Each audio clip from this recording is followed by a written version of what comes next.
Actually, ang daming beses na nagkabalikan kami na hindi ko na nilalabas sa public. Kasi nga, ayoko na din ng maraming satsat or mahusgahan.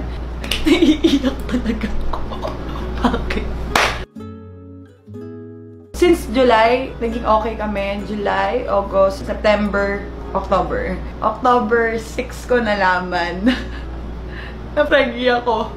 Nung nalaman ko yon, actually nakapag-settle naman na kami ni Daryl sa isa't isa. Dito na siya sa akin nag-i-stay nun. Bago pa namin malaman na buntis ako nun. After nun, inayos na muna namin lahat ng problema sa family ko. Kinausap niya yung mama ko, yung mga kapatid ko, yung daddy ko, sa lahat ng friends namin, sa lahat ng team ko, sa team niya, sa family niya. Nung naramdaman kong okay na, ayoko muna din ilabas. Kasi nung mga time na yun, nag-struggle ako sa depression and doubts. Syempre may mga doubts and thoughts ako na anong mangyayari. That time kasi ayoko din ng sobrang stress ako ng sobra-sobra. Kasi nung nalaman kong pregnant ako, sinabi ng doktor na iwasan ko yung stress kasi sobrang baba nung bata. And ayoko naman maapektuhan. Kasi ito yung dream ko eh.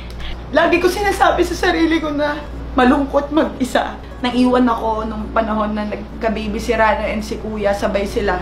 Although ako yung nasa gitna, pero ako yung naiwan.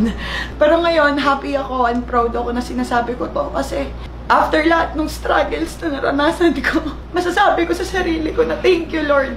Kasi may bunga lahat ng paghihirap ko, pagtitiis ko, pagdadasal ko, na sana one day ibigay din sa akin ko ano yung para sa akin. And naniniwala ko, ito yung oras na yon. Ito na siguro yung para sa akin, hindi lang para sa akin, para sa amin. Proud lang ako. Gusto ko sabihin na hindi to mistake, hindi to karma. Blessing to, galing kay God. And ito yung pinakamagandang regalong natanggap ko ngayong birthday ko. Sa 22 years na nabubuhay ako. Ngayon ako nakaramdam ng excitement. Nag-e-enjoy ako na sobrang saya na puso ko. Parang tumatalon yung puso ko, yung imagination ko kapag nakikita ko. Pag naglo-look forward na ako agad sa mga mangyayari. Kasi at least ngayon, magkakaroon ako ng sarili kong family na matatawag kong sariling akin.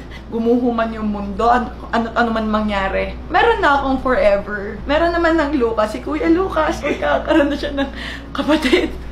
Ayun. Ay, gusto ko lang mag-sorry sa lahat po nang na-disappoint ko. Alam ko, hindi ko kailangan magpaliwanag, hindi ko kailangan mag-sorry, pero nandito ako para lang ma-clear na lahat kasi ayoko na din po talaga ng stress. Pa-birthday niyo na lang, tsaka pamasko niyo sa akin.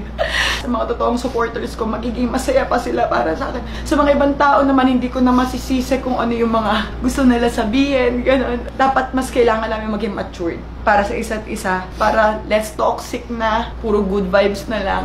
Sabay-sabay natin kamigin yung blessing para